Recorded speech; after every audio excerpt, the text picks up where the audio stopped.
Hello, family. How's everyone doing today? I hope everyone is doing well. It never ends with the hen. No, it don't, family. It never ends with the hen. Uh, did Miss Hen try to talk to Cafe in Cafe's comment section? Or did she try to get someone else to do it? We're going to talk about that, family. Oh, I have a lot to show y'all today. But today we also have a lot of good topics to talk about. We're going to touch on Shanquilla as well today. And I have like an update I want to tell y'all about mahogany. And of course, Kylie. And then we're going to talk about this one right here. And then we're going to talk about Sabeion. Very heartbreaking, but I do want to talk about his story as well. So we all know what we have to do for the ones in the back. In the back, this video is under fair use. Copyright disclaimer under Section 107 of Copyright Acts in 1976. Allowance is made for fair use for a purpose such as criticism, comment, news reporting, teaching, scholarship, and research. Fair use is a use permitted by copyright statute that might otherwise be infringing. Non-profit, educational, or personal use tips the balance in favor of fair use. All rights and credits go directly to its rightful owner. This video is purely for fair use, opinion, and entertainment. Enjoy. Yes, enjoy, family. So let's get right on into it, because did the hen try coming in Cafe comment section and talk to her? Was it her? Was it one of her lap dogs? Or was it one of her trolls? Okay? But my thing is, if you tried to pull a stunt on a channel, why would you have the nerve to come in that channel's comment section? But once again, we are talking about preschool behavior, like I said before. Yeah, you're talking about a preschooler that's running around with preschool behavior. So I don't put it past her. Okay. So let's talk about it, family. Okay, because this gentleman here, he wrote something about helping the city of Dalton. And he was saying what he wanted to do for the city and things like that, okay?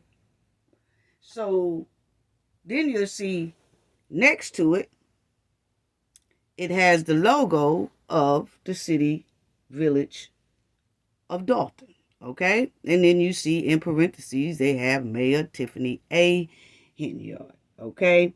Don't know if that's her or her lap dogs or her troll, okay? But either way, it was put in my comment section. Yes, it was.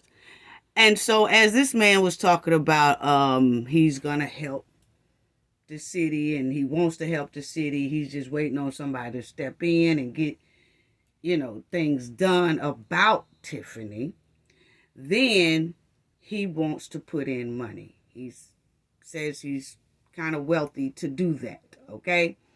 So he was just letting me know that, and the Knowledge family know that in the comment section. That's when this person come in here and says, I love you, and they ain't nothing you can do about it. Okay?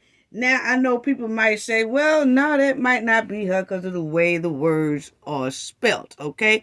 But remind you, this is the same person that was on her podcast and said expressway, expressway, okay? Instead of saying expressway, okay? Now, if you listen to her closely on her podcast, she damn near is more country than I am, okay? I'm sorry. She supposed to be up there in Illinois, almost by New York City, where I'm from as well.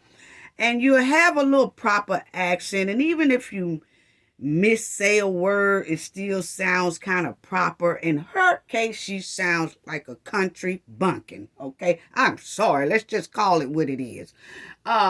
So if you listen to her podcast, she sounds like she's from down home, gutter trash, Mississippi. Okay, I'm sorry, and ain't nothing wrong with my Mississippi people, family. I'm just saying she talk like she down in the ditch by the bay. Okay, that's where it sounds like she went to school at too for preschool.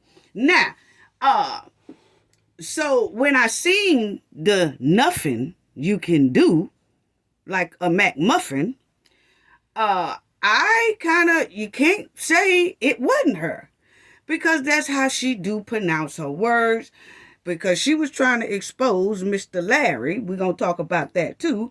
And she said his place sit right off of the expressway, okay, instead of the expressway. Boy, we got to do better. She just letting English kick her ass, okay? Now, so that's what they put in the comment section. So then I comes back and I say, at Village of Dalton, you missed the last Dalton trustee meeting. They waiting on you to answer major questions. Please attend the next Dalton trustee meeting before you type in this chat again. It's nothing you can do about it either. Okay? Because she told that man it wasn't nothing nobody could do about it. Okay? But Tiffany, this is how you spell nothing. Okay? Because I see now that the Knowledge family have to take you back to school, baby. I'm sorry. You just, the mayor? And I know I mispronounce a lot of words, but come on, Tiffany. I don't spell them like that. Come on. Okay? Now, so was that Tiffany? So then she writes back, or her lapdog writes back, or her troll writes back and says, at Cafe of Knowledge, I have receipts. Okay? Which, I really don't know who it is, family, because I was expecting for her to mispronounce or misspell receipts, okay? Because I'm sorry. We fooling with a preschooler here, okay? So, this is what was said. But my thing is, why did you even try to come in my comment section, rather it's a troll, lapdog, or whatever it is, and they put the logo of the city of Dalton, and like I said, did put in parentheses, Mayor Tiffany A. Henyard. Okay? So, but my thing is, like I said before, if you tried to do some trifling stuff, I don't fool with you. Okay? I don't fool with you at all. I did delete those comments. Okay? Hers, anyway. Because like I said, don't type in my chat unless you show some receipts. Okay? To that city trustee, the attorney general is asking for them, all of them. Everybody want to see them. So you should be focused on that instead of focused on the cafe's chat, first of all. Now, Tiffany does watch Cafe of Knowledge very faithfully. I've got word of that, and very credible word that she does watch my channel a lot. We all know that she does, because the little stunt she tried to pull on Cafe of Knowledge, and it backfired on her, okay? Yes. And she is also baffled about how the cafe put extra FBI heat on her butt after she tried that little stunt. So see, now she's shaking in her boots in all directions, and like she should be. Yeah, she should be. So, I don't know who it was, but it's deleted, okay? And like I said, don't come in my comment section no more. No, you're not welcome. I definitely don't. No, Tiffany. So anyway, Tiffany and her lapdogs and her troll, all her trolls, they do know that everything they write in our comment section is screenshotted, right? And tracked. So we can put y'all bumpers farther in quicksand. See, when you play like that, we still screenshot it and check it out. And we get down to the bottom of it. And then we hold it into a file in case when we get ready to run bumpers in the legal way in a courtroom or something like that, we have a lot of stuff to break out for evidence to show who is who, what is what, when they did it, and how they did it, okay? Yes, we do. Yes, you're playing with the right one, like I said before, okay? Now, let me also say this, family. Our live will be March the 30th. That's this Saturday at 12 p.m. Central Time. That's the Saturday before Easter. Yes, we're going to do a live. Oh, yeah, and Tiffany, you don't have to type in that comment section. Matter of fact, since I'm doing that live, you could call in, but make sure you have receipts. If you don't have any receipts to send us, so we can send it to the trustee board and the attorney general and all them. If you don't have no receipts, don't even do that. Don't even do that. But anyway, family, yes, the live is March the 30th. That's the Saturday at 12 p.m. Central Time. Yes, yes, yes. Okay. And we're going to have a great time. Call in and, talk to each other and things like that. But yeah, bring those receipts, Tiffany, if you call in. We want to know about what happened in Vegas. Yes, we do. Yes, and everybody do. But anyway, why did you miss that Dalton trustee board meeting, Tiffany?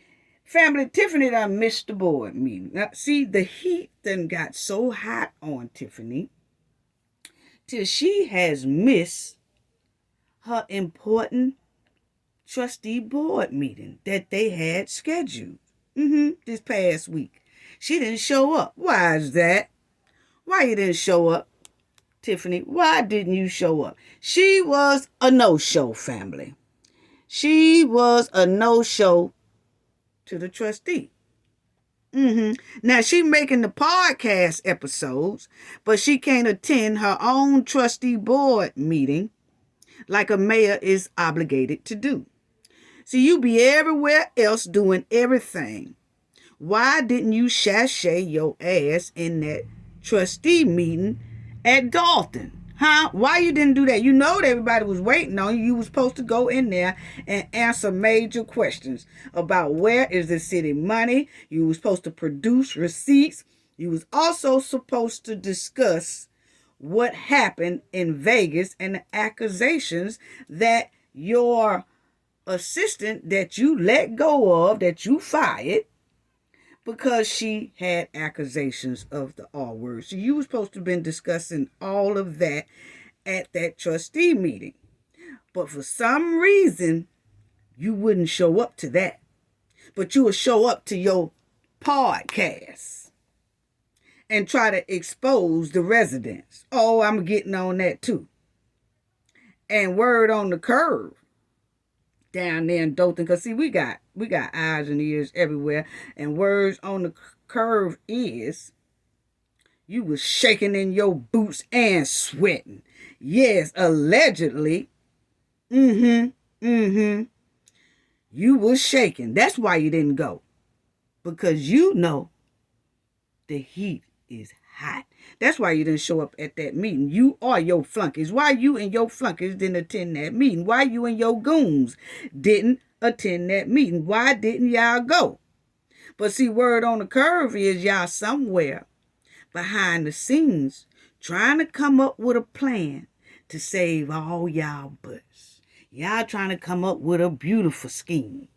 See, Tiffany and her goons and stuff think that they can outsmart the legal system. So that's why they didn't show up, most likely. Word on the curve, allegedly, is that they was putting a good plan together. Yeah, trying to put a plan together on how to come out of this heat that they are now in. And the hen is a no-show. She was a no-show on that last meeting they had, March 21st, family. And the trustee board was waiting on her, the news people was waiting on her and all that, and she did not show up. And I said in my video, when I was talking about me and her in that video, that she would be feeling heat that she never felt before. And Tiffany was a no-show at that trustee board meeting. Most likely she didn't want to answer none of those questions about that trip to Vegas and what her and her goons did in Vegas. And she most likely didn't want to answer any questions about receipts and what happened about the R-word situation. None of that. None of that. So she skipped out and missed out. She knew. She knew.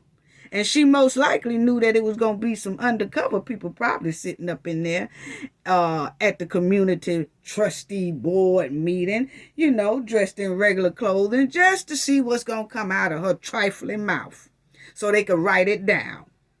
See, she's trying to lay low, and that's why she was a no-show, because she's shaking in her boots right about now. But, Tiffany, you got to appear. You got to come to one of those meetings. And the next one, family, they say will be April the 1st. And she has to come to that. And most likely, I don't know, she might not. But it's not looking good because she missed this one. And this was a very important meeting for the community, for her city, and for the trustee board. And she did not attend. Why is that, Tiffany? But see, she can appear on her new podcast show and expose the residents, but she can't show up and sit in her mayor's chair to answer important questions about her trifling behavior that's surrounding her and her lagoons. And she locking trustee boards out of their office and all that stuff. She just off the chain. Off the chain. So, this is her family. Dothan Mayor skips meeting where village trustees address those R-word accusations and all that. Yeah, she missed all that, family. Yeah. And then you'll see it says Dothan misses deadline for release of spending records. See, Tiffany has a deadline, family.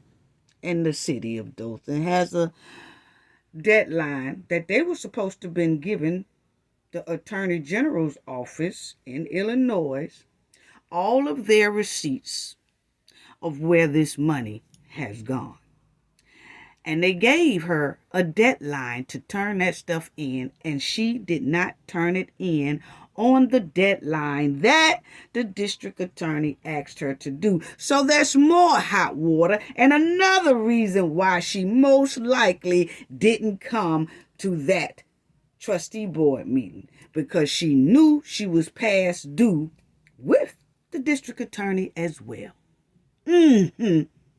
Yeah. So check this out, family. It says those options could include suing Dothan in state court. This is the district attorney's office talking, because the city has missed the deadline in turning in all the receipts that they're supposed to. And the trustee board can't turn it in because guess what? They are locked out of all that information. Tiffany locked them all out and blocked them from having that information. So the only people who have that information is the hen and her goons. Okay, so you will see it says the hen holds 2 taxpayer-funded positions, Dalton, mayor and supervisor of Thornton Township. In all, the position pay her more than $280,000 annually, according to interviews and records. So see, she gets paid about $280,000 a year, but she won't spend her money on lavish trips and first class plane tickets and lavish restaurants and all that. She banking her money, keeping her money in the bank, but using the city money for all that. How trifling. That's what is given. That's what is given. Just trifling. She's using the city money for her personal needs, her lavish trips, and all that. But she make this amount of money. But she's not spending her money to do that. Spending the city money to do that. How trifling. How trifling. And then it says, last year, the investigators asked Thornton Township for additional credit card statements. Unlike Dalton, the agency turned over the records. The statements show Henyard and others officials spent nearly $67,000 in township funds. So, as you see, she got two positions. The township hall supervisor, then she has being the mayor, okay? As y'all see, the township hall and being the mayor are two different jobs, okay? Well, they asked the township to hand over their records of receipts, and they did so. But they can't get it from the mayors from the city's end because Tiffany is holding that. But the receipts that they did get for the Thornton Township Hall, they seen that Tiffany and her other officials, her goons, aka goons, spent $67,000 in township funds on trips to Portland, Austin, Atlanta, and New York City in recent months. Come on now. So they spending $67,000. Allegedly, they were saying that they taking these trips like every 2 weeks, twice a month, sometimes once a month. And every time they go, they spending at least about $67,000. Come on now. Because they all are riding in first class. And they all are eating lavish dinners. And they all are doing lavish things. And then you got the clothes and they shopping and they getting their nails done and their hair done and all this, they suits and shoes and all this stuff. They spending like $67,000. They spent at least $67,000 worth of the township money. So can you imagine what the Dothan City funds are looking like? Because don't nobody know right now because she is blocking and holding and hiding those receipts. And the district attorney has said fork them up. And she had until March 15th to fork them up. And she has not gave them up yet. How trifling. How trifling. Then you'll see right here again. It says Dothan. They said that Dothan misses their deadline. They misses their deadline. And their deadline was, like I said, March 15th. And you'll see Attorney General. So, yeah, they missed it. They missed it. And it says the public records request seeking copies of the agency's credit card statement. And she has not given it to them at all. And it says there have been reported how Mayor Tiffany Henyard and her allies spent taxpayers' money on first-class airline tickets, luxury hotels, and high-end restaurants.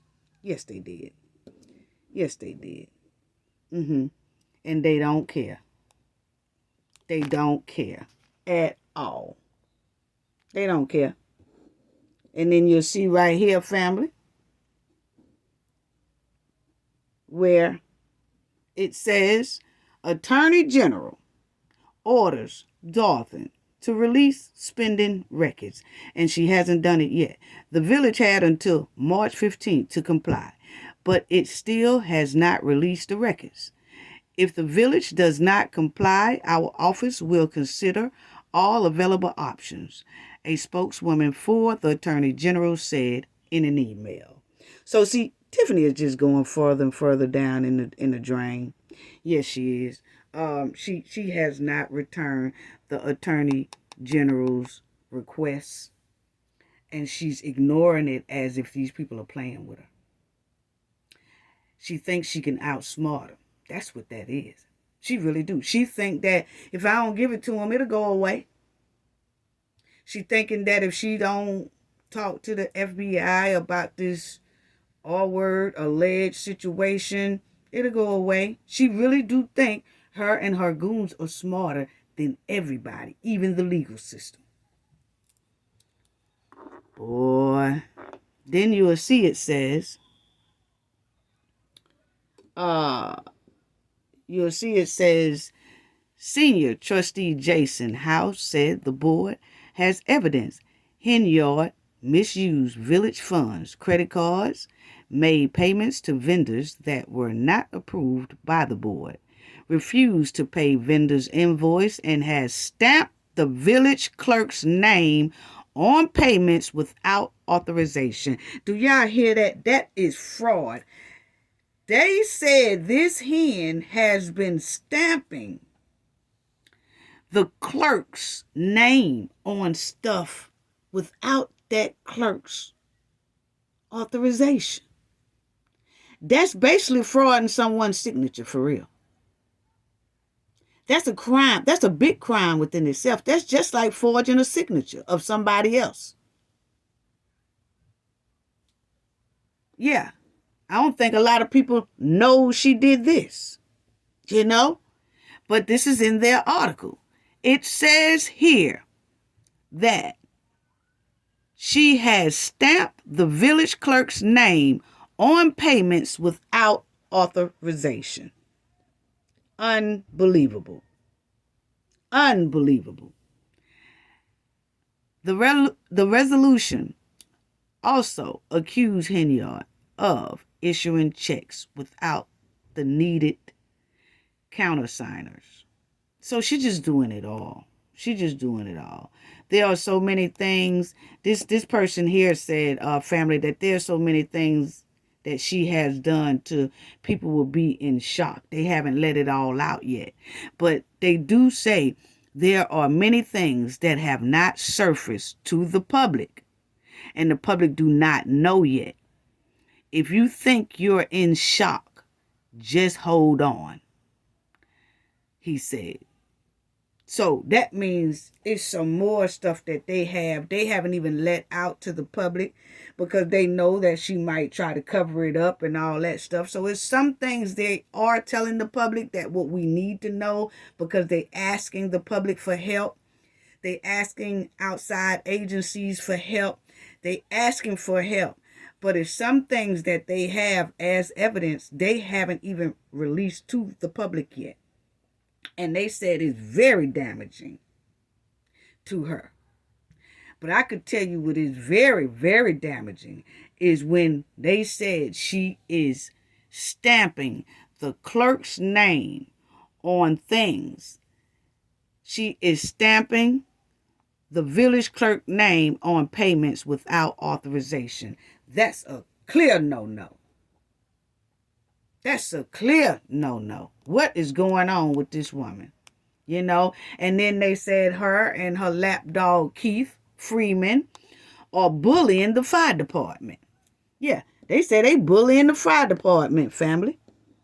Yeah, they say they bullying the fire department because about their pension. They say Dothan disciplined union head who asked about money missing from pension accounts. So they are saying that the city is so drained out of their money and in the red that some of the fire department and can't get their like retirement, like their checks are late or their checks are not coming.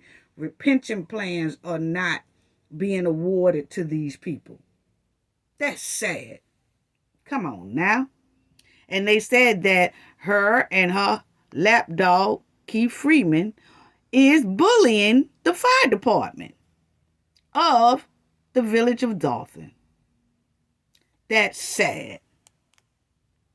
And this is where she threw half of the people out of their office, family. She done locked them out of their office. What? Who do that? You can't lock nobody out of their office. And then you see those ladies trying to get their paperwork. The ladies came into the office and all their paperwork was out of the drawers. And they said somebody went through them. Somebody said they came in there and they went through all the papers like they was looking for, trying to pull away evidence. And they was rumbling through the stack of paperwork and the files. And they said that whoever it was that came in the office took a lot of the evidence so that they can destroy the evidence that these people had in their filing cabinets and things like that. Who y'all think did that, family? But yeah, she said that it's a lot of things that somebody took that was for evidence and things like that. They went in there and took it, and then just as they rambled through it, they left it up there on the table. They didn't put it back in the filing cabinet.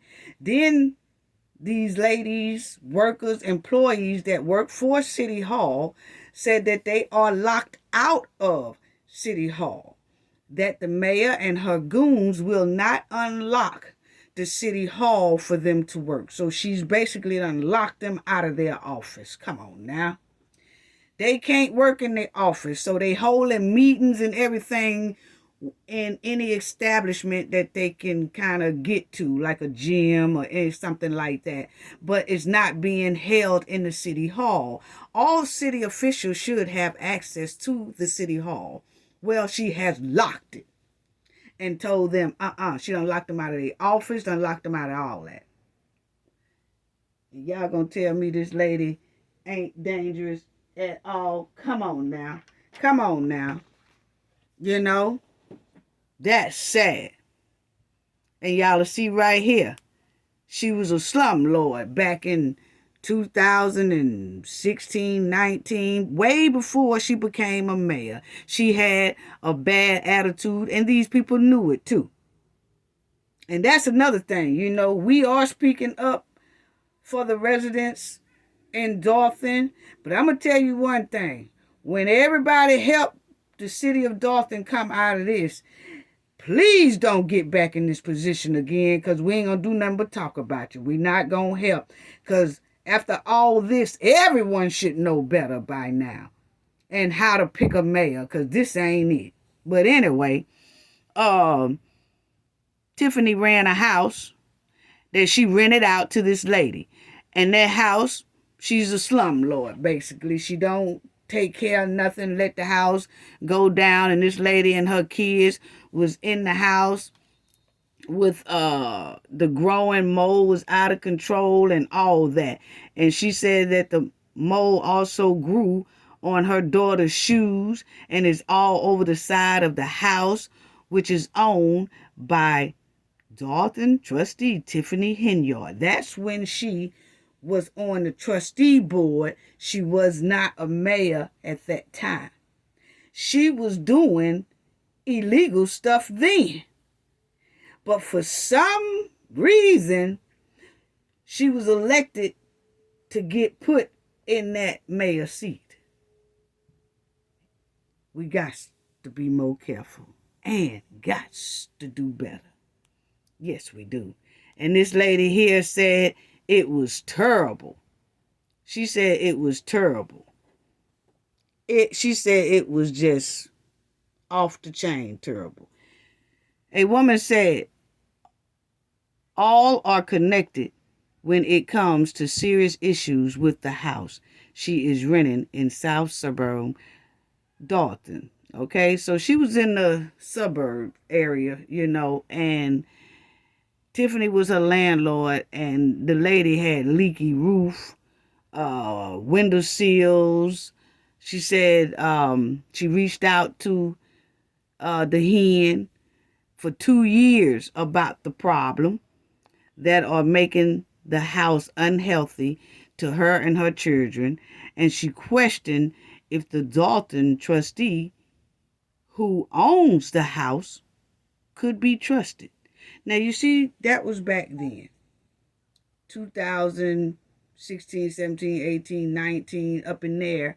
And she said then she's even wondering if she can be trusted, if the hen could be trusted. She said that back then. Now, look, she's in the mayor seat, and we know for a fact she can't be trusted. But see, people just think that this lady here was just complaining about a house and things like that, because most likely that's what Tiffany was telling everybody, But wait till y'all see what Tiffany was doing, okay? And then the lady said, it started over here in the corner, and that's where it started. And then it just spread, Jacqueline Smith, as she pointed out evidence of mold in the room. Okay? Smith said she has been battling the mold in many places, a result of unrepaired leaks in her Dalton rental home. It leaks in the corner where the roof is, or the ceiling is damaged, and then it leaks on into my kitchen, and then the windowsill leaks in my daughter's room. So she just had leaks all over the place, family, and they showed the house, and the pipes under the house looked it broke up, like it was detached from some of the other parts of the house. It just looked a mess, family. But Tiffany so-called was renting this out, okay? Now then you'll see she said she did provide photos, and they showed it on the news and things like that, okay? But it was just so bad. And that's the house that Tiffany owned and rented it to this lady, and the lady was on subsidized housing. A lot of people were saying, well, how come she just didn't move? Why did she stay in that house if she knew it was so bad? Well, people have to understand that subsidized housing, you have to wait for Section 8 people, the government, to say that you can move or you can find another place to stay. Now, you can complain about it to that Section 8 people or the government or whatever, but what Tiffany was doing, family, is she was making up false inspection things, like when the lady would tell Section 8, like, it's leaking in here, it's terrible, it's mold, it's bad, they would then contact Tiffany. Tiffany will then make up an inspection report saying the house has been inspected and it's good to go. So then that would make the government, the subsidized housing, tell the lady, it ain't nothing wrong with that house, because we looking at the inspection papers that house passed inspection and the leaks and everything is gone.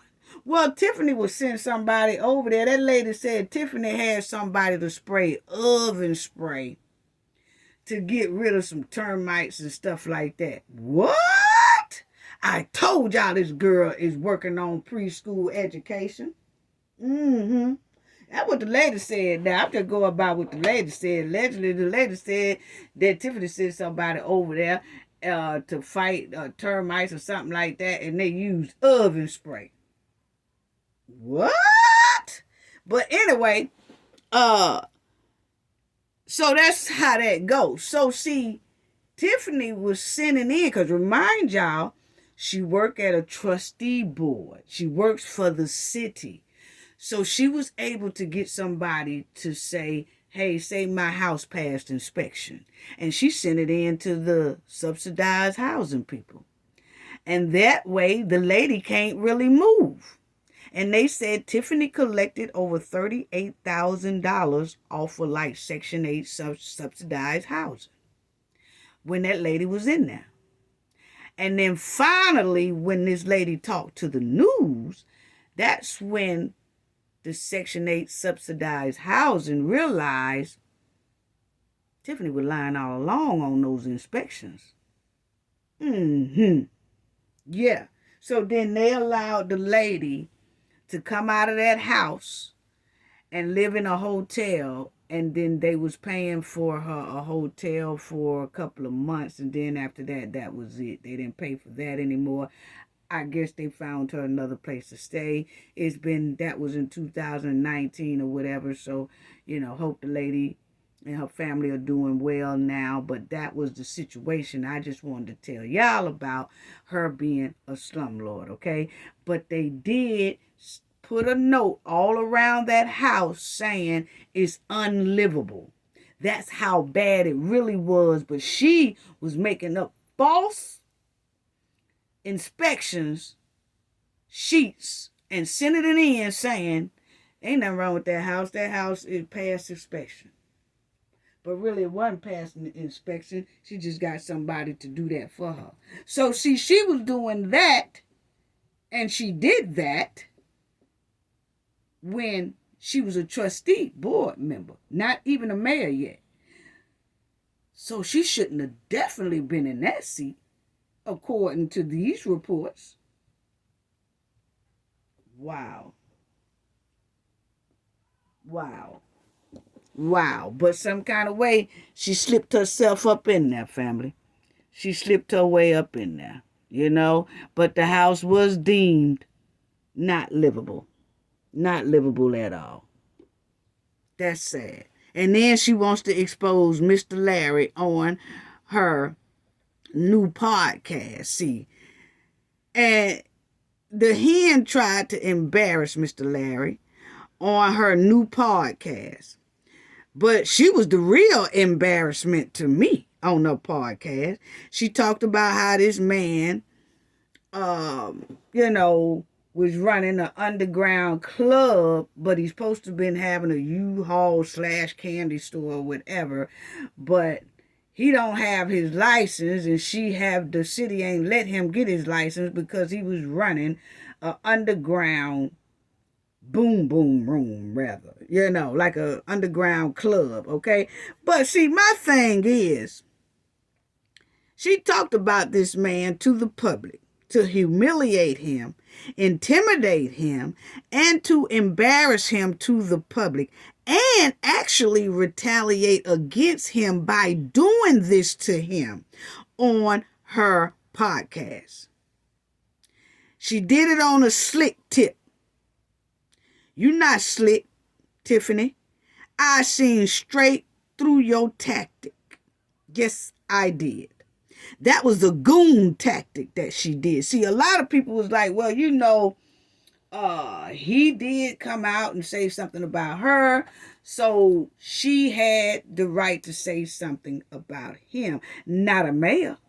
Not when you holding that title of mayor. You handle this like that in a courtroom, not on a podcast. See, Mr. Larry went to the news. Whether he was lying or telling the truth or whatever. The thing is, he didn't go to a blogger. He didn't go to the YouTube. He didn't do none of that. He went to the news for help. And she should have taken care of this in the courtroom if he did anything illegal. But for her to be a mayor and come out and expose him, so-called expose him, actually she embarrassed herself. Well, to real professionals like myself, we say she embarrassed herself very badly. That professionalism went straight down the drain as the backyard waddling mud Barbie she is. Yes, because that was very unprofessional. And actually, he can get something done about that. No matter if he told a tale or not. The thing is, he went to the news media to just complain to get help. She did his out of retaliation and embarrassment, and she's the mayor of his town. Come on now. Come on now. I didn't find this funny at all. At all. She actually thought exposing Mr. Larry for what he allegedly did wrong, it justified her doing wrong.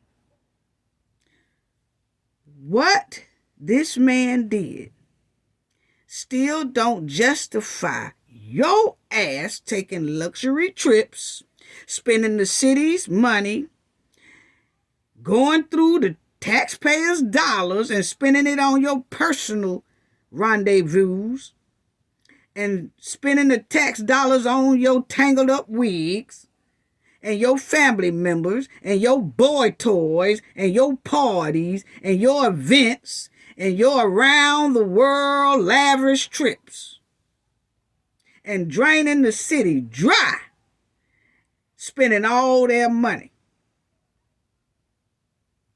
You know, it's still, what you saying this man did still don't justify what you did. You did everything, and you still sitting up here trying to feed your narcissism. Because that's all it was. This whole little show she did was full of narcissism. Unbelievable. And she got that right shirt on. She got that right shirt on. She got the shirt on B. What is she doing? Is she auditioning for Stomp the Yard New Edition?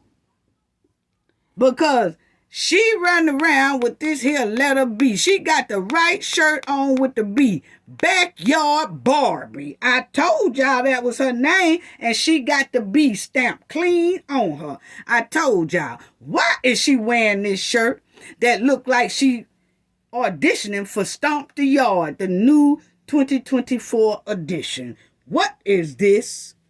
What is this? What college did this hen graduate from? Because a lot of people say, she says she got a college degree. What college degree? Did she graduate from Greece? That's what I wants to know. Look at this. Why is she dressed like Greece?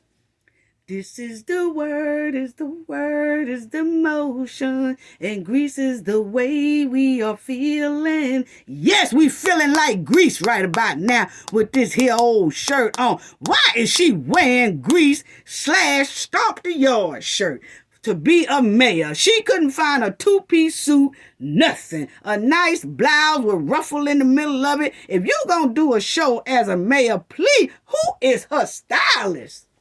Who is her fashion designer? Because, see, they say she spent $7,000 on a makeup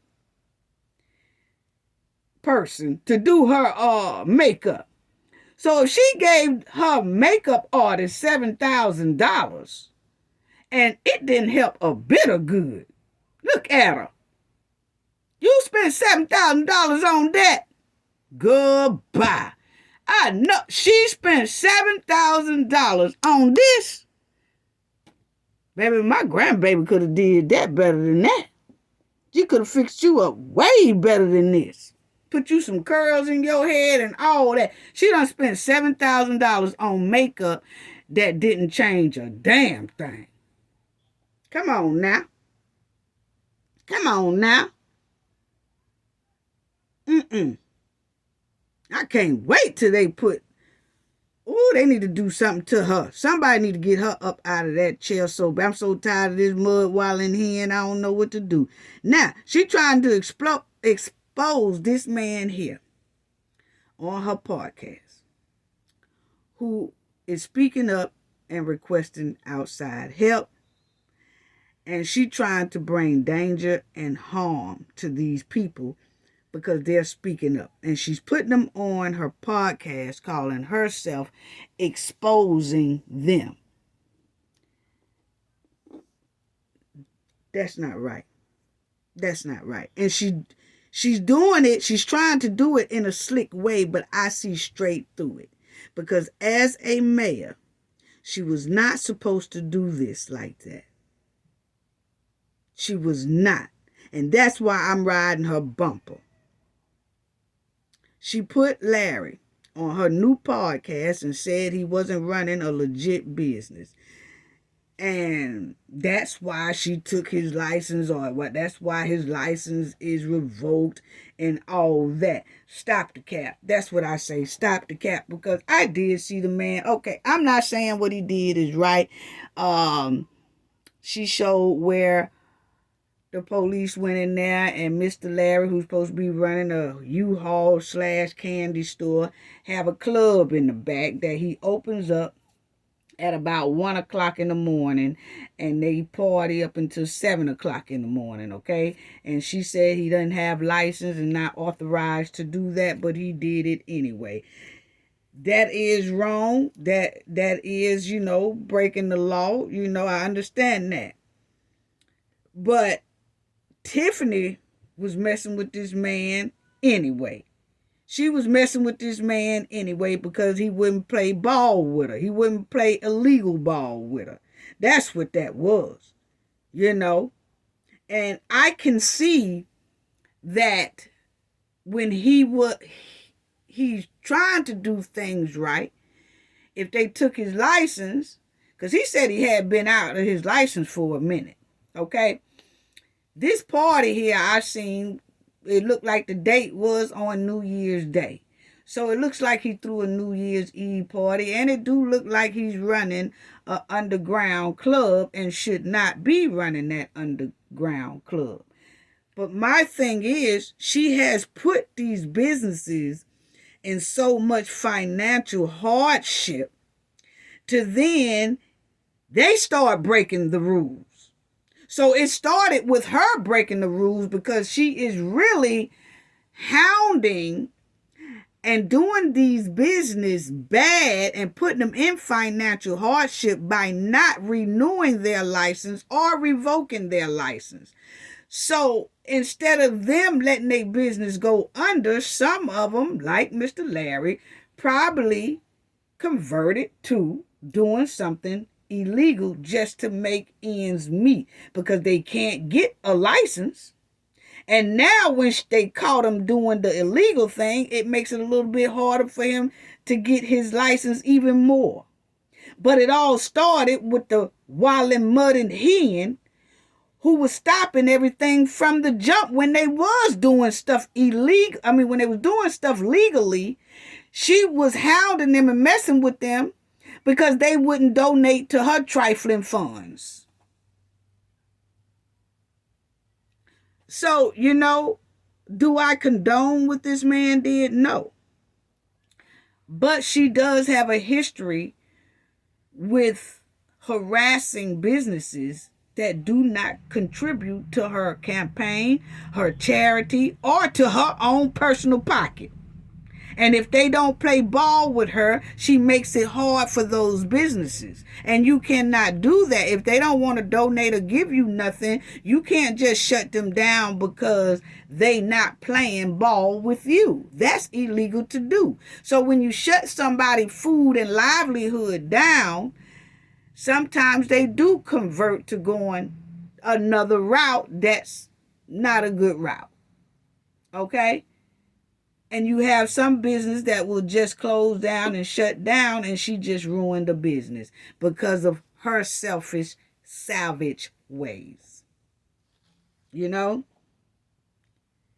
So I don't condone what he did, but she exposed him, and her goons went inside, her police goons went inside Larry's establishment, which was supposed to be a U-Haul / candy store. That was on New Year's Day, 2024.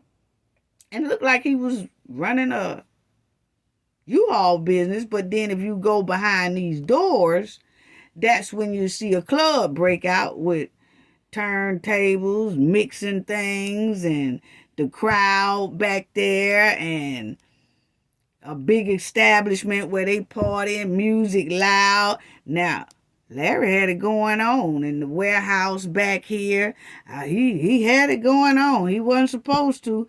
And that was the police when they busted it up and everything and telling everybody they had to leave. It was packed now. He had a lot of cars there. It was definitely packed. It was definitely packed, you know. And no, I don't condone it. But, you know, she won't let nobody run their business, and she took the license. And these people been begging for help for a minute now, a long time.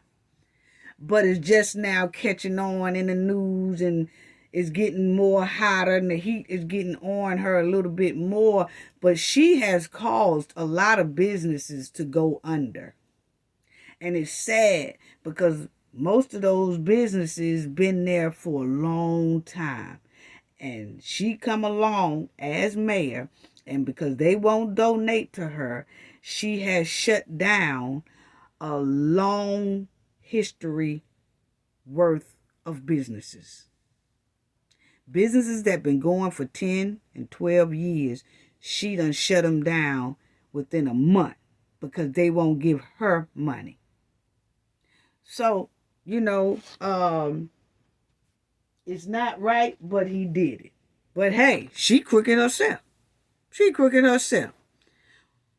And I'm trying to figure out, why do you, Tiffany, have time as a mayor to sit in a podcast chair running your trout mouth and complaining about residents, but she's not out there handling real city problems and mayor duties, such as forking up those receipts that's missing in that city? What about that? Why you didn't show that on your little podcast? Why you didn't show that? And these some girls dropping it hot, because when they were closing it down, they was coming out of there. So yeah, Mr. Larry had a full-blown club up in there. And these are some women that was fighting at Rinky's. We'll talk about that. But my thing is, why do Tiffany have so much time to be on a podcast telling all this, but she didn't get on that podcast and produce those city's receipts and discuss them R-word accusations that she allegedly covered up for a homeboy? Why she didn't get on her podcast and tell that? And she said Larry was running a nightclub illegally, late at night, private club, and all that stuff. What about you? That's what you should have been showing. That's what you should have been showing. The permits and the license was being illegally held up from these businesses. She was taking them from these businesses. So, you know, this man just basically did what he had to do. Because when you have a corrupt mayor and some of the city leaders are corrupt, the city will turn corrupt. And some of the residents will do corrupt things to survive inside of that corrupt city. Y'all didn't hear me. When you have a corrupt mayor and some of the other city official leaders are corrupt, the city will turn corrupt and the residents will soon become corrupt so that they can survive inside of a corrupt city. So come on now. What was she exposing? Then you had these ladies here that was brawling outside the club and cutting up. So she also exposed this. This was outside of a place called Rinky's.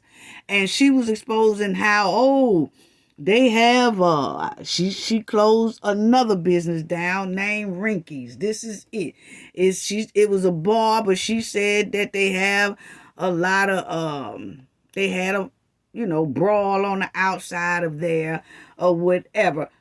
All cities and states have brawls on the outside of the bar. Some of them, this ain't nothing new. And that's not just in black neighborhoods and other ethnic group neighborhoods too. When they be in the bar and they get too much of that beer or they get too much of that liquor in there, it'd be a bar fight or a bar brawl on the outside. Not all the time, but sometimes. So she act like this is something new. The reason why she closed this place down. And I really didn't see why. She didn't say nothing that don't no other city go through. And this is some of the security guards arguing with the girls and things like that. Then this security guard pepper sprays a young lady. And then you'll see this young lady here is weaving side to side. And you see her wig or whatever. And she's swaying side to side because that pepper spray must be burning her. And family, when I say it must have been burning her, you can see how she is swaying side to side and things like that. And I didn't want to show her because it was a brawl, and YouTube ain't really feeling that. But if you see, she was slinging, that pepper spray must have been burning her, but family was burning her so bad till she threw her wig off. Look at here. She done took that wig and threw it off to the side. That's her right there. Slap bald head. I'm talking about that pepper spray must have been burning her wig because her wig must have, when she was shaking her hair, the hair must have been flapping in her face that had pepper spray on it that probably was stinging even more. She took that wig and threw it clean across the street, family. She was not having it. If she didn't throw that wig, they sprayed her like she was one of those termites. Yeah, and she took off that wig and threw it clean across the street. It had to been burning her. She snatched it off real quick. But that's her. But Tiffany was exposing all that, and it really didn't matter. We don't want to hear nothing about that, Tiffany. You wasted your time for real on that podcast talking about Mr. Larry. And she talked about the other lady who have the food pantry, who's trying to do things for the homeless. She talking about that lady. Put that lady up on her podcast trying to embarrass her and all that. Just straight trifling. Straight trifling. Yeah. That's all it was given. She was doing that podcast episode. She was giving me sugar booger vibes, actually. Yes, she was. Because who do that? Who gets up there and expose their residents like that, and they really supposed to be a mayor? But I'm going to tell you right now, Mr. Larry, don't you turn on none other music. Don't you open up that warehouse juke joint no more, okay? Now, we trying to help everybody down there. We trying to help y'all with our voices. So we need you to sit your old ass down and don't even try to open up that thing no more. Wait till this lady get out of there and get your license the right way. We don't want you trying to throw no Easter party. None of that. Sit down somewhere. Don't open up nothing else now. You can't be now. We working too hard out here to help y'all. Okay? No more parties, Mr. Larry. Until you get that mud-walling hen up out that mayor's seat. And then you get your business license the right way. Now, don't make me ride your bumper, Mr. Larry, because I sure will. Now, we got y'all back. But we gonna need you to leave that warehouse/juke joint alone for right now. Yes, we do. Anyway, her goons, went up in there cutting up on Mr. Larry now. They just shutting down everything. And she's actually explaining it on her podcast like she's trying to show they're wrong and it's supposed to justify her wrong. No, it don't justify nothing, sister. It really don't. It really don't. So anyway, what mayor puts the city business on a podcast? Those people, it's sad. It's sad. It's really sad. I can't even believe she did that. I really don't. I really don't. She making money, clicks, and views. And humiliating her citizens at the same time. Who do that as a mayor? She's trying to get click, views, and likes from humiliating her own citizens, putting them in harm's way by the way she was wording and phrasing things. See, I'm old school. I saw straight through it, Tiffany. I saw straight through her play. And the feds need to be contacted about that, because Mr. Larry and them, if I was him and that lady that she exposed, I would have a real big problem with that. Because actually, Tiffany did that on a sly tip. She really did. Because this is really bullying and intimidating witnesses. Because, see, they didn't do that like that to her. They went to the news. They went requesting for help. She did hers for another reason. Basically, targeting and calling her goons out to see who she got a problem with. That's what that podcast was all about. Exposing them. Calling roll call to her goons so her goons could see who she got a problem with. Putting them people in harm's way. Because she think she's a Nino Brown. A female Nino Brown. That's what she think. That's what she think. I'm telling y'all, she did that to put them people in harm's way. I'm old school. I know the play. She did a gangster style. And it might have went over a lot of people's head. Because a lot of people thought, oh, well, you know, she's exposing Mr. Larry and that lady because they said something about her on the news.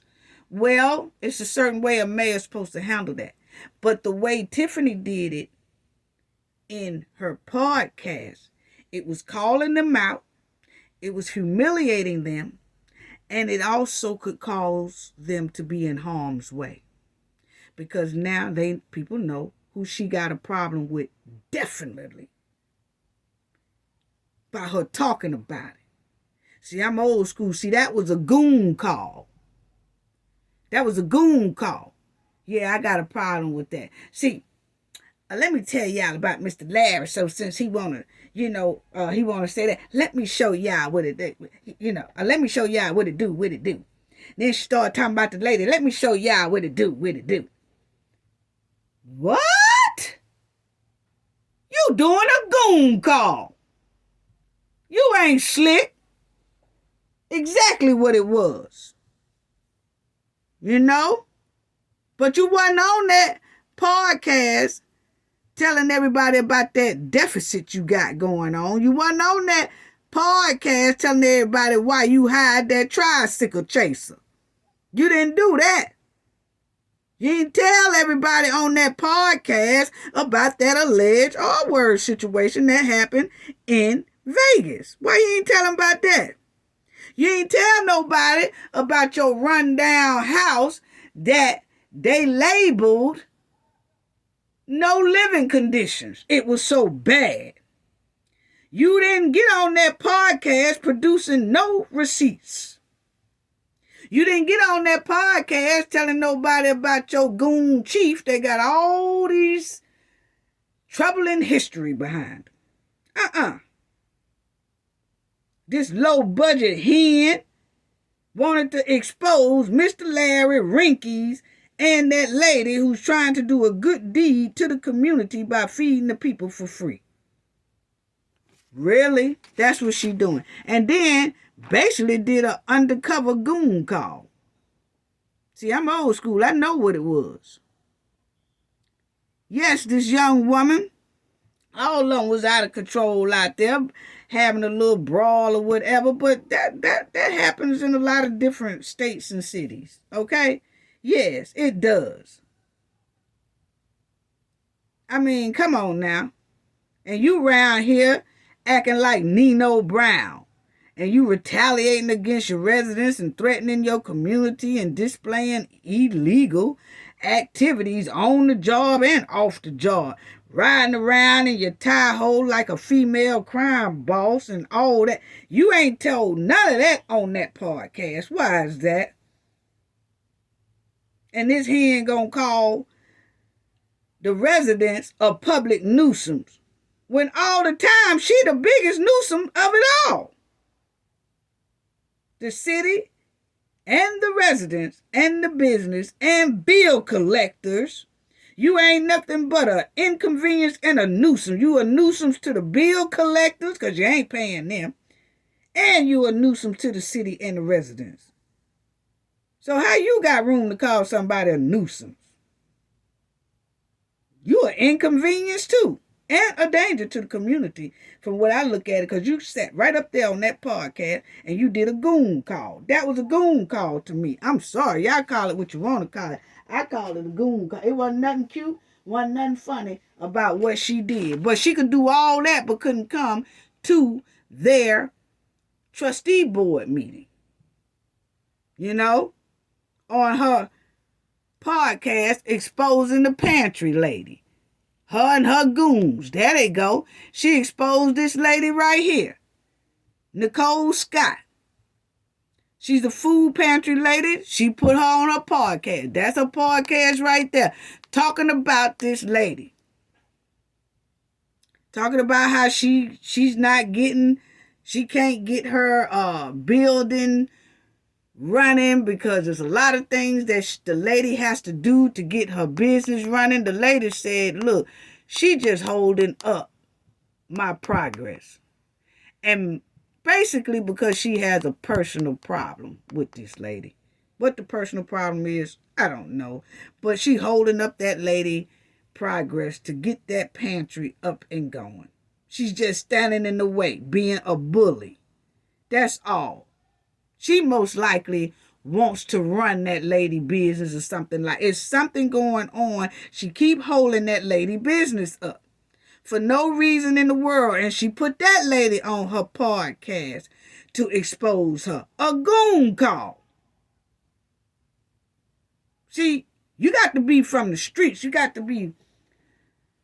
to know about the streets and the professional world. Tiffany did a goon call on these people. She showed her goons who she actually really got a problem with. And she's going to continue to do it on that podcast, really causing harm to these people. Ain't no telling who she's going to talk about next. Yeah. See, old school could see straight through her. Female OGs like me could see straight through Tiffany. We know what you did. Me and my team, we said it right off bat what you was doing. And it's trifling. And it's dangerous. She using her podcast for that. And that's sad. It's sad. So, the next meeting they supposed to have is April the 1st. But this is another lady I just want to show y'all that she exposed. And that's her. And it was heartbreaking to see Tiffany do that. And a lot of people looked at that podcast in different ways. But like I said, the line of work that we have done and the Knowledge family know about that, we saw straight what Tiffany was doing. And it's dangerous. To be a mayor at that. To have a city seal logo on her chest to do something like that is very dangerous. Because she has a lot of influence too. No matter how many people that don't like her, want her to get out of there and all that, her company that she keeps are goons. People who don't do things right. So when she talk, they listen. When she put people's face up there, she's letting them know who she got a problem with. Which is putting this lady in harm's way. Putting Mr. Larry in harm's way. Putting the person who owns Rinkies in harm's way. Because, see, these are people who talk to the news and the media and the FBI and things like that. Tiffany is not slick. We saw straight through it. Yes, we did. Yes, we did. We saw straight through it. We saw straight through it. Heartbreaking, too. Heartbreaking that she did that. You know what I'm saying? And they done put out what my thing is, people, and I hope those residents understand this too, but you cannot put a hood rat in a mayor's seat and think you will get conservative results. Come on now. You cannot put a hood rat in a mayor's seat and think you will get conservative results. It ain't gonna happen. I'm sorry. What? It ain't gonna happen. You're gonna get just what you getting now. A mud wallin' hen. Boy. And look at this backyard Barbie. Carly, she done pled guilty. And she have to pay almost $8,000. It's actually $7,974.88 in restitution, okay? She was sentenced to 12 months of supervised probation, okay? She went up in the courtroom this past week looking like she about to cry, like people cared. We didn't care nothing about this backyard Barbara, okay? No, we didn't.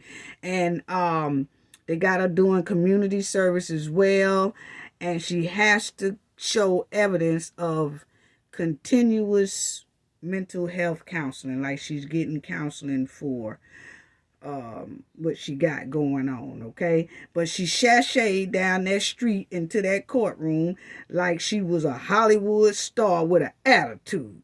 And she walked in that courtroom like she was a T-bone steak. But when that DA got through with her, she felt like a can of Vienna sausages. Yes, she did, because they stuck it to her. Now, she didn't get no jail time, but the punishment was reasonable to me that the judge gave her, because I can tell you right now that $17,974.88 in restitution. Then she got to do community service.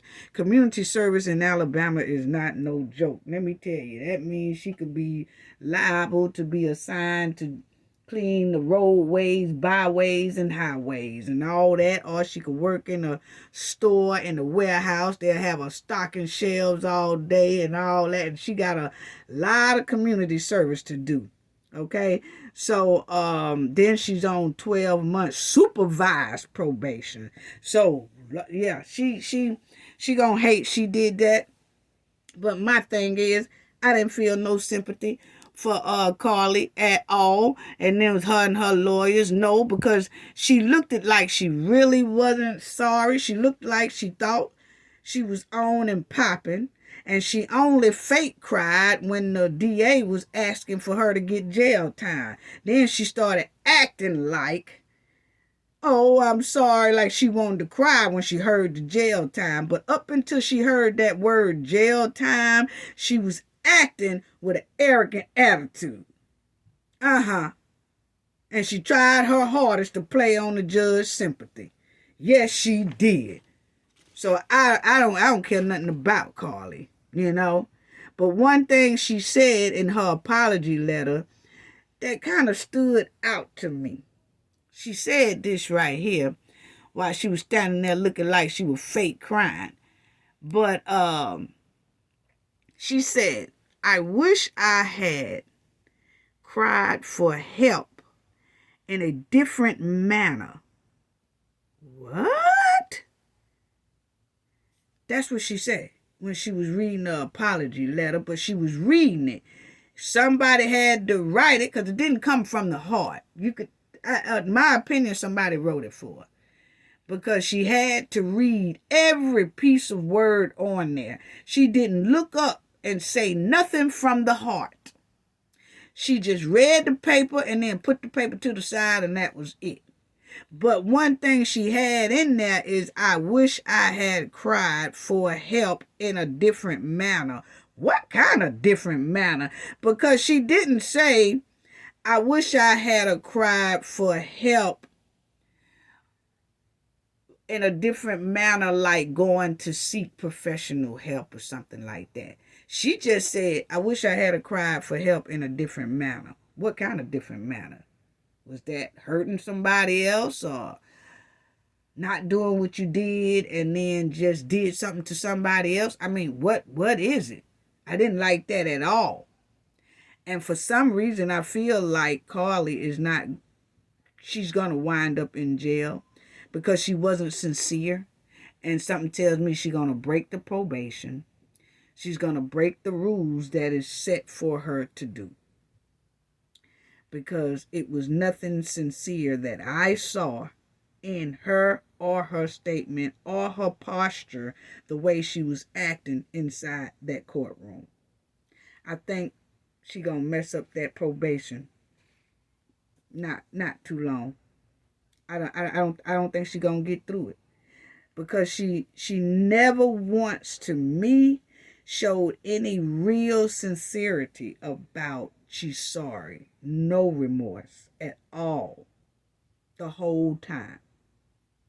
Not at all.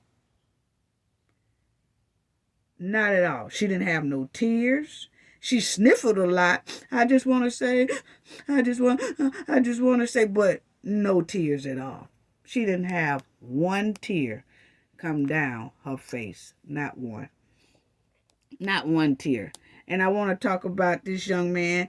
And Carly has to, let me say this.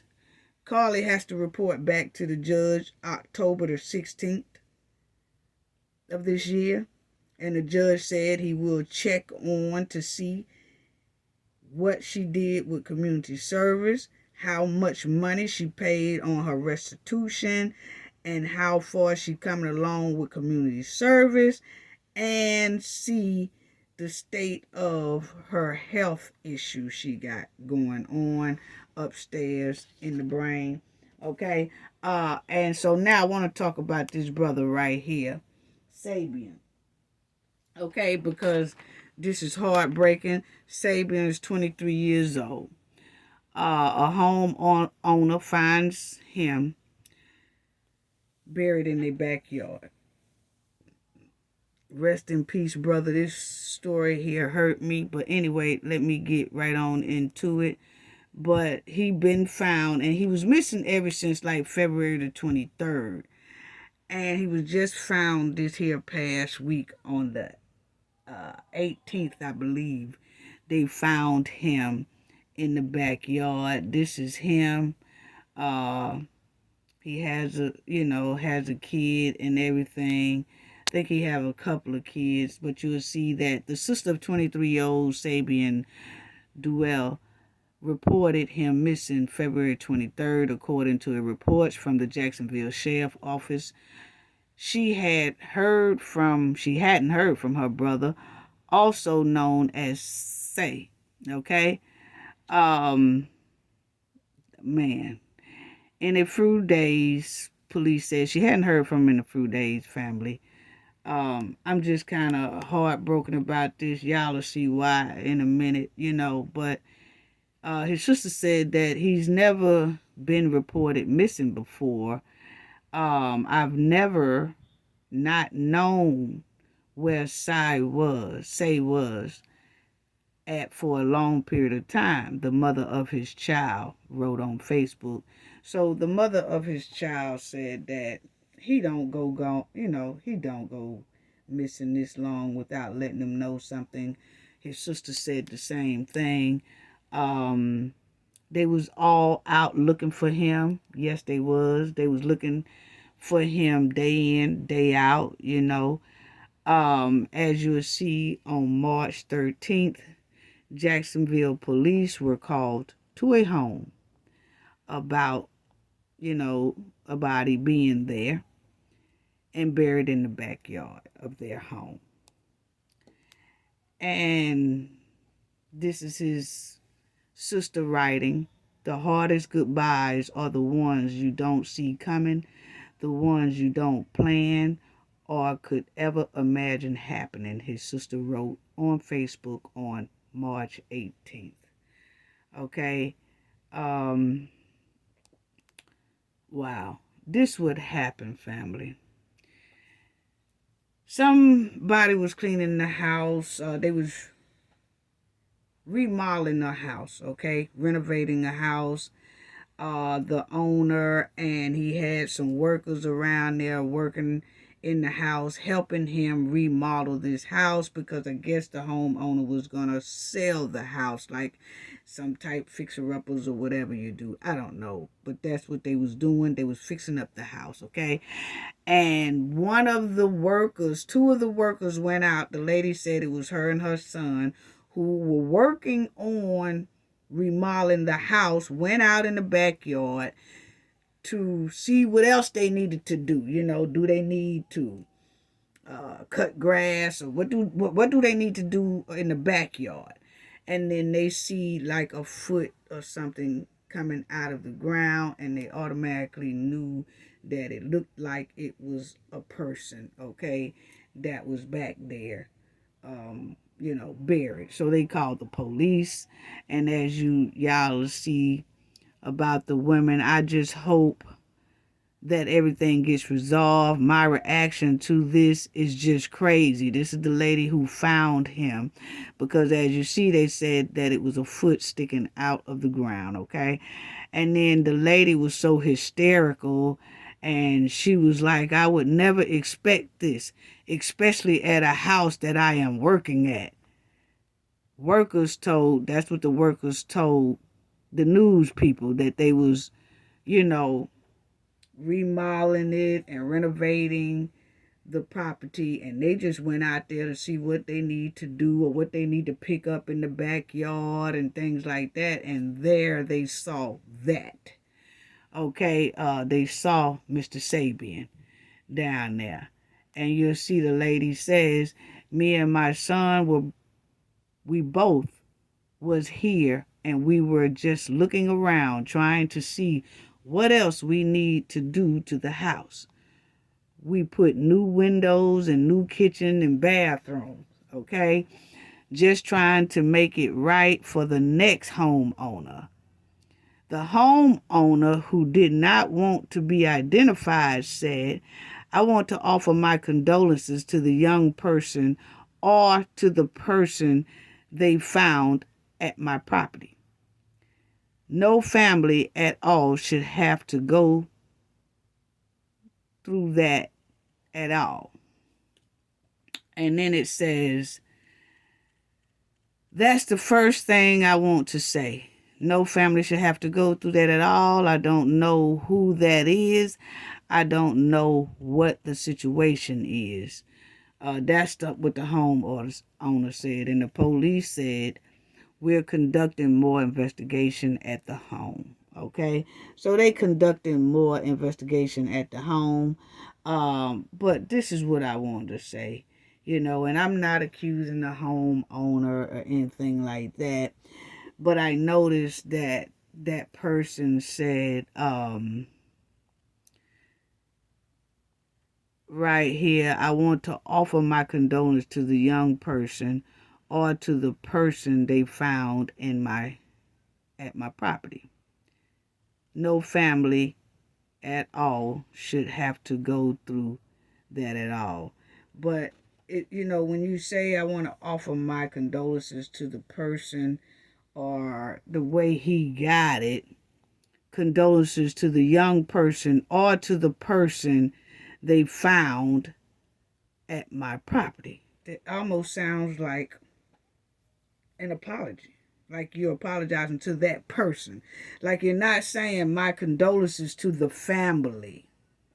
I can imagine how they feel if it's anything that the police or something need. We'll definitely be cooperative or something like that. It was automatically my condolences to the person. And he said it 2 times. Like that should have been enough. When you say, I want to offer my condolences to the young person. Okay, that's it. And then start with no friend. But he kept on. Or to the person they found at my property. I don't know. And like I said, I'm not accusing the homeowner. That just might be how that person is. is just strange, and I watch a lot of wording. It's just very, very strange. And I think somebody might have mentioned that as well, because I seen that in another article. He changed it, but it still sounded funny, But this is the area that they found Brother Sabeion in. Rest in peace, brother. But they did say that they are conducting an investigation. They was there for a long time. They said, they are investigating it, trying to see. It's a lady, Cassandra Womack, who lives in the neighborhood for 7 years, and said she's shocked by the news. This is a quiet neighborhood. So this is something that rarely happens. I still feel safe here, and we all know each other, and we're like family, Womack said. Neighbors just hope there will soon be answers. That's a hurtful feeling, having someone that's lost and you don't even know what's going on with them. I'm praying for the family. I know that's going to be detrimental. It's going to be detrimental to them. But anyway, you see how this lady automatically says, my condolences to the family. That's what people normally say. Some people might say it a different way. It just stuck with me when the homeowner just kept saying 2 times, like the condolences go to the person that's in the back, and the condolences go to the young person in the back. It's almost like it's saying an apology to the person in the back. Not blaming that homeowner. I'm just saying my opinion of the wording of what they, said. I'm sorry. But then you will see here, in the People's magazine, when they talk to him, you will see that the owner expressed it a different way. I think after somebody probably said something, it's like expressing concern for the victim and his family. The homeowner told the news. And that's another one. I want to offer my condolences to the young person or the person they found. And it's the same thing. It's the same thing. Just keep saying the same thing. And they say the condolences, and then it's like go right back to the victim. It's almost like he's talking to the victim. He's talking to the victim, and it feels like an apology to me. And like I said, it's just my opinion. It's just the word, and I'm not accusing the man, but they do need to investigate hard on Mr. Sabeion's case, and I hope that they have questioned the homeowner, and if the homeowner is cleared, fine. But they renovating that property, and I just don't understand how they renovating it and nobody digging in that backyard, or didn't notice a hole in the backyard, or didn't notice anything strange back there. Like, why did they pick that area to put Brother Sabeion in there?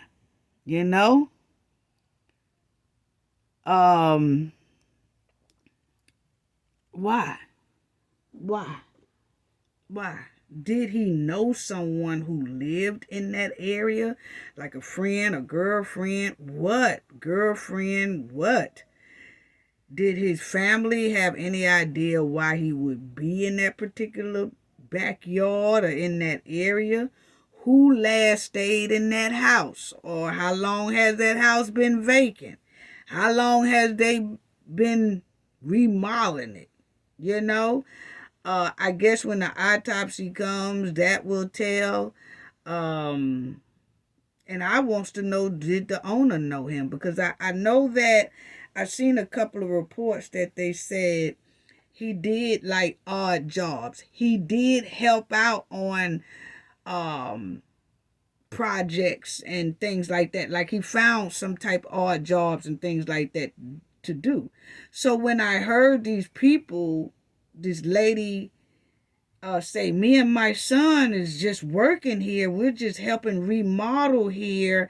And we went in the backyard and we saw that. Then I was wondering, was Sabeion a worker too? Or if so, that lady probably would have known and said, well, yeah, I know him. Or was Sabeion working in that area before that lady and the son start working there? See, it would be a lot of questions that I have to know, because I'm just not feeling how our brother Sabeion was found in that backyard like that, buried in a backyard, and nobody sees nothing. And that's supposed to be a house. I could see if it was a vacant house and nobody was there. The way that lady and the son put it is they've been there for a minute, and you got to think Sabeion been missing ever since the 23rd of February. So that's almost a month, and so was they how long had that lady and her son been working there? You know what I'm saying? How long was the construction going on in that house that nobody seen that? It's just, I don't know. It's a lot of questions. This story stinks to high sky. We just need more answers for our brother Sabeion. And I just want to know, was he a worker at that place too? Like, because they said he did odd jobs, that he did stuff like that. He works different odd jobs. I was reading other articles that he didn't have like a steady job. He did like some like odd jobs and things like that. So I was just wondering, was that one of his odd jobs? And did he work there before the lady and the son came? How long have the lady and the son came? Did the lady and the son start working for this homeowner after February 23rd? Because they say he was missing February 23rd. Did that mother and son start working, remodeling this house after February 23rd? It's just a lot of questions. But the thing is that the family, as y'all see, I showed y'all at the beginning, and the mother of his child, they was very vocal and everything when he was missing, and they was looking for him. But when he was found, it's like everything, I know that they kind of, they just thankful that they found him and they have closure. But I haven't heard anybody in his family outraged and speaking up about the situation they found Sabeion in versus how they was acting when he was missing, if y'all understand what I'm saying. So I haven't heard any outrage from the family. I stay on top of this to see if I hear them make any noise. If they make noise, we make noise. If they don't make noise, then that means they kind of want to leave it the way it is, and you have to respect that. You know what I'm saying? So, only thing I could say is rest in peace, brother Sabeion. And I hope we will hear more from the family about this. I just don't like the situation. But again, I'm going to keep my eyes on it. Team will keep their eyes on it to see and hear if we hear any outcries or anything. Because actually this case, I haven't heard nobody even talk about our brother. So it's the family is not making a whole lot of noise about it. Not now. And maybe they will. And we'll keep our eyes on it. But if they do, then we will as well. Most definitely. Then I want to talk about the Birmingham 8 right quick, and then Shanquilla. But I seen that they're saying that Birmingham police is saying that the crime of deletion has went up, especially the month of March, right after Mahogany's case went down. Okay, and they are saying, Birmingham detectives and everything, saying there has been a lot of deletion in Birmingham in March. And Birmingham has an uptick in this for about a couple of years now. But they really wanted to bring attention to what's been going on here. And I was wondering, do some of these deletions have anything to do with these Savage 8? You know? And I think they need to look into that as well, because they said that it's been a lot of deletions in the month of March. And I was just wondering, are these right here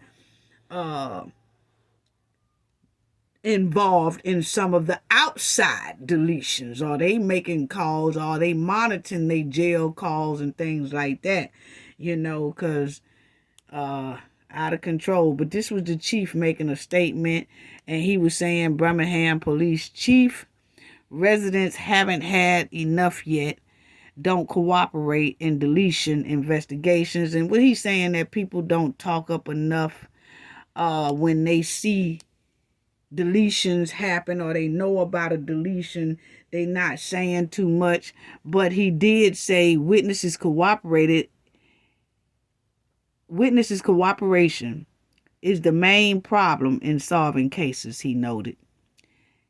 He brought up the case of Mahogany Jackson, in which 8 people were arrested because of people coming forward with evidence. And I understand that.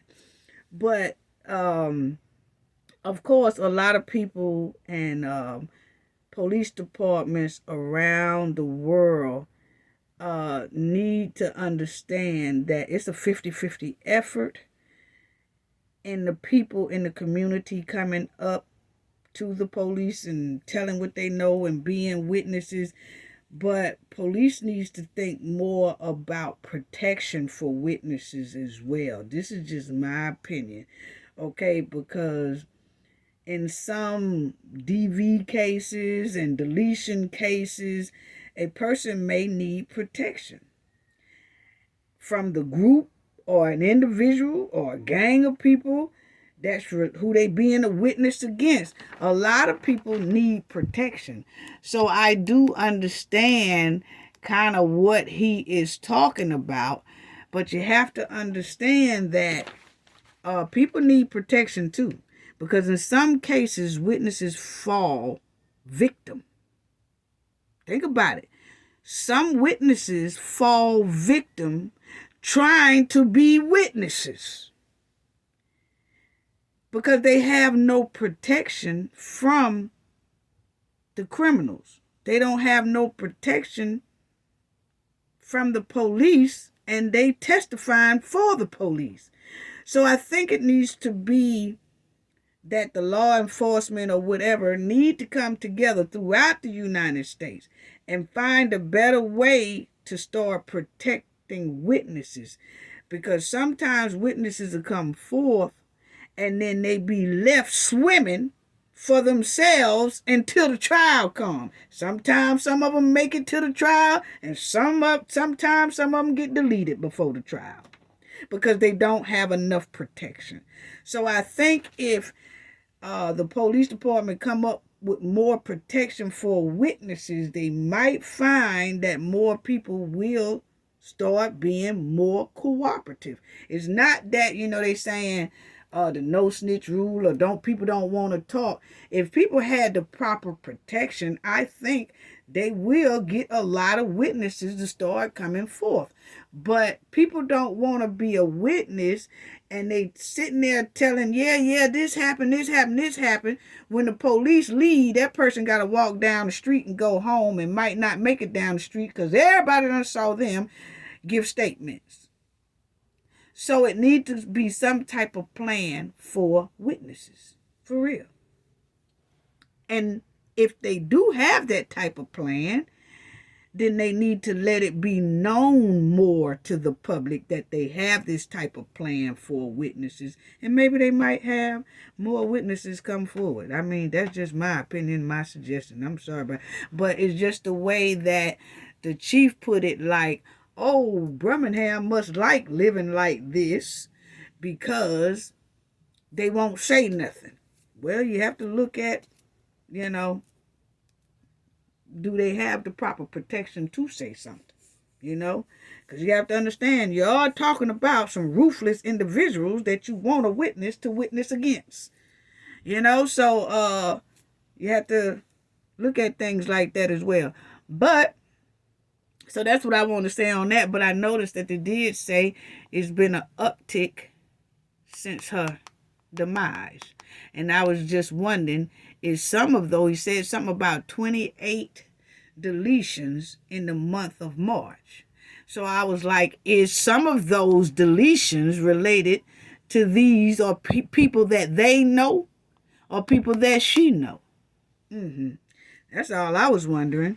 But I just find it quite strange. And like I said, we won't be hearing no more about these 8 until probably about 3 or 4 months from now, because that's when their grand jury should be taking place somewhere up in there.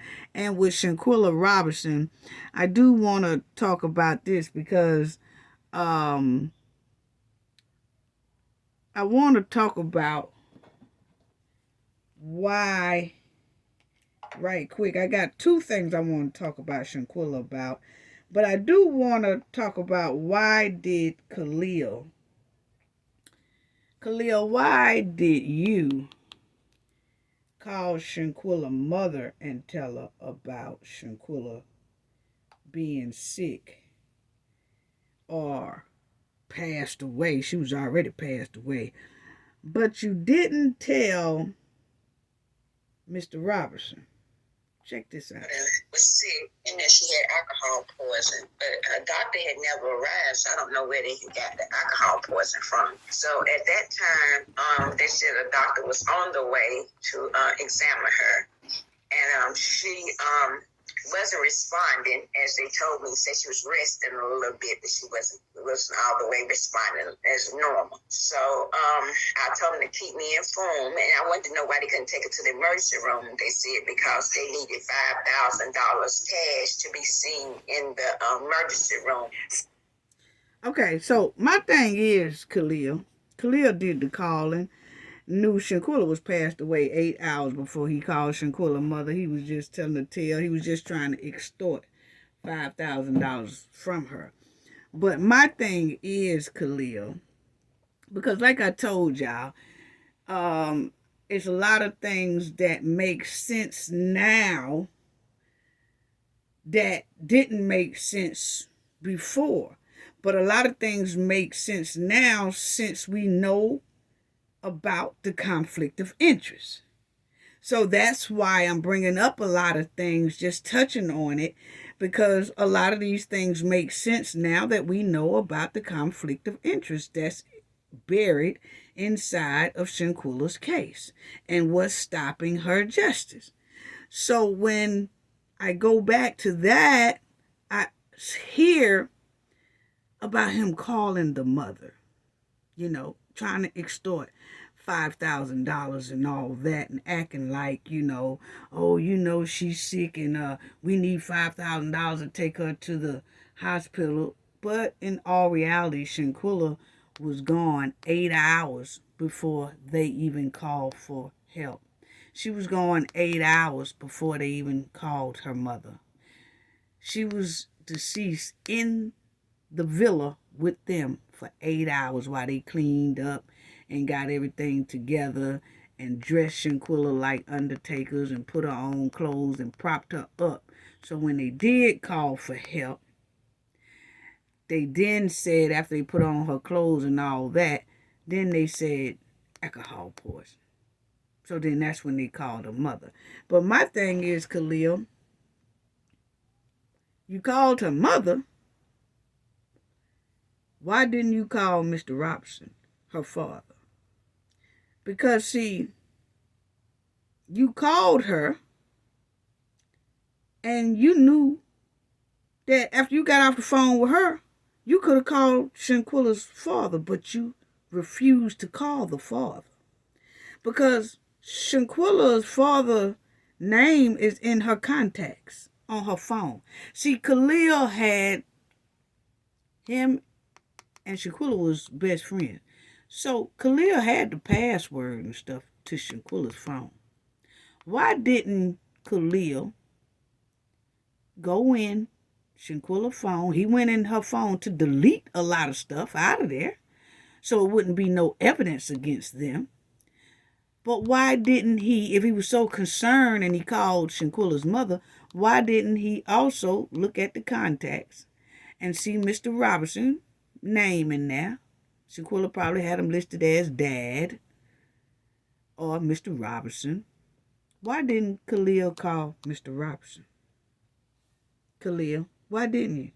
Because Shanquilla, his phone number was right there in her contacts.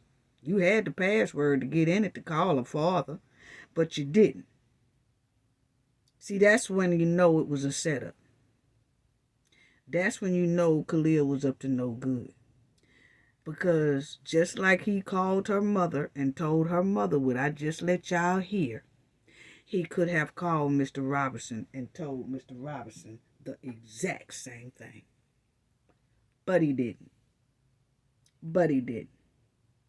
And then another thing, Khalil, now it all makes sense. Because you knew Shanquilla, you planned this attack at 6:30 a.m. in the morning. You and the rest of them. But you was the main master plan of when to kick this thing off at 6:30 and attack Shanquilla because she was your close friend and you knew she slept naked. Even because her father said that. He said she always slept naked. And Khalil always went on trips with Shanquilla and Shanquilla's family. And Shanquilla has went on trips with his family. So he knew that if they catch her at 6 o'clock in the morning, she wasn't going to have no clothes on. Wouldn't be able to escape. And that's why they planned it like that. The so-called best friend, Khalil Cook, was the biggest mastermind. Was the most demon of them all. Yeah, Khalil. And I do want to say this about Shanquilla because I have some people that was, still. I had 2 people in my comment section and said, we want to hear about Shanquilla, not nobody else. And of course I had to delete that comment because it was very disrespectful to me and my team. Because me and my team gave and exposed Shanquilla's case for Shanquilla to get justice immediately. Okay? Now, understand this very carefully to those 2 people I had in my chat. But I just want to just say this to the Knowledge family and to the new subscribers and people who are new to this channel that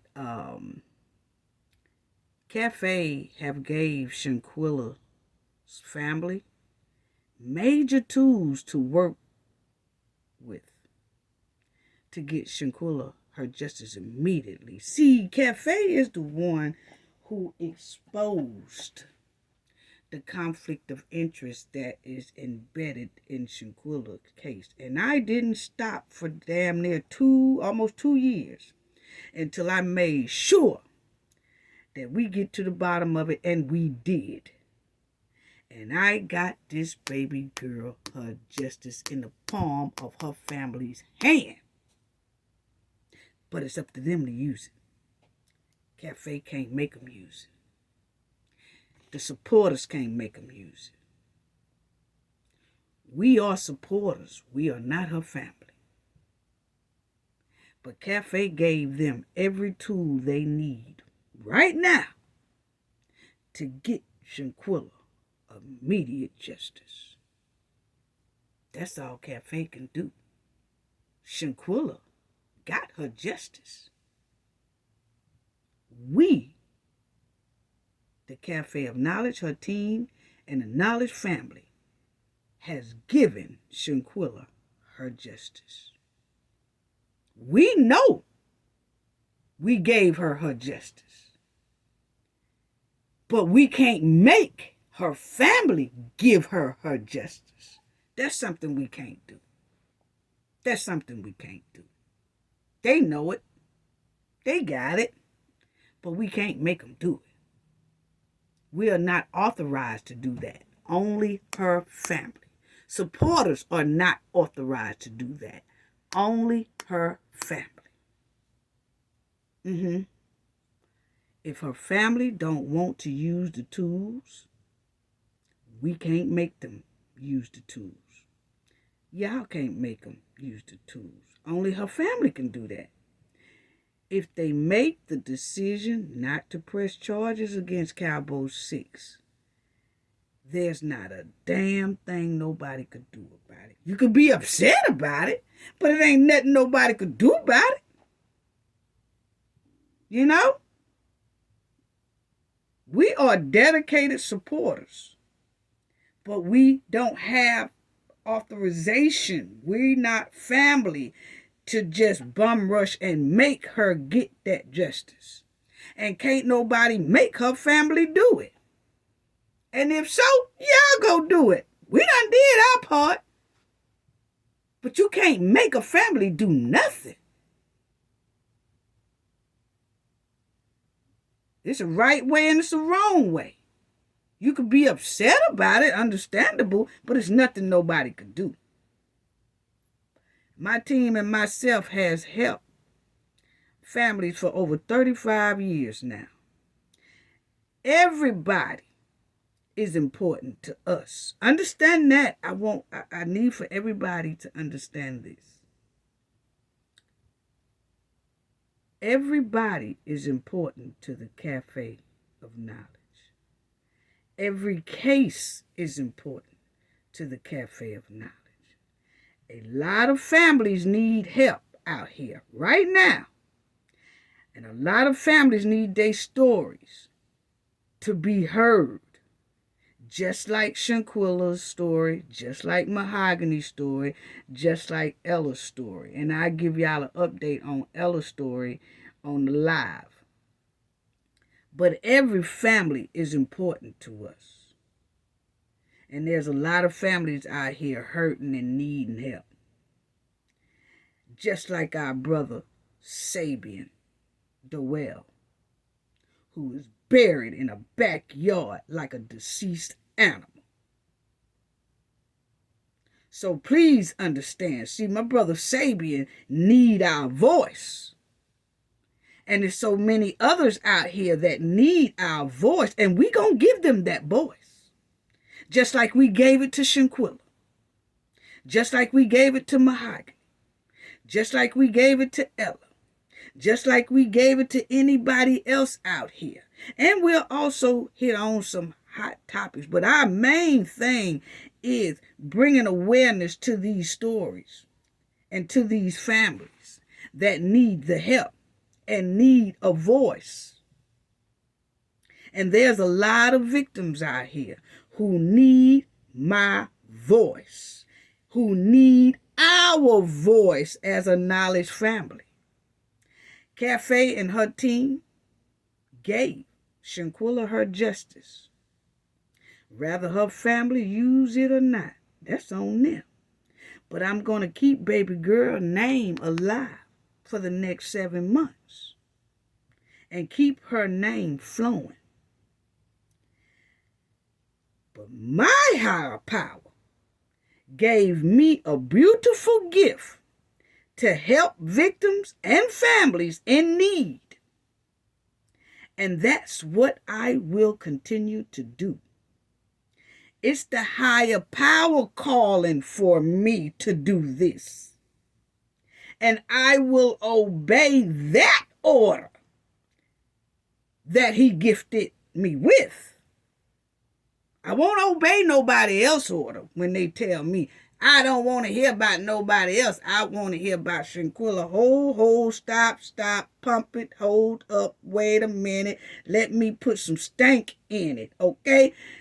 My higher power gave me a gift to help victims and families in need. And that's exactly what I will always do.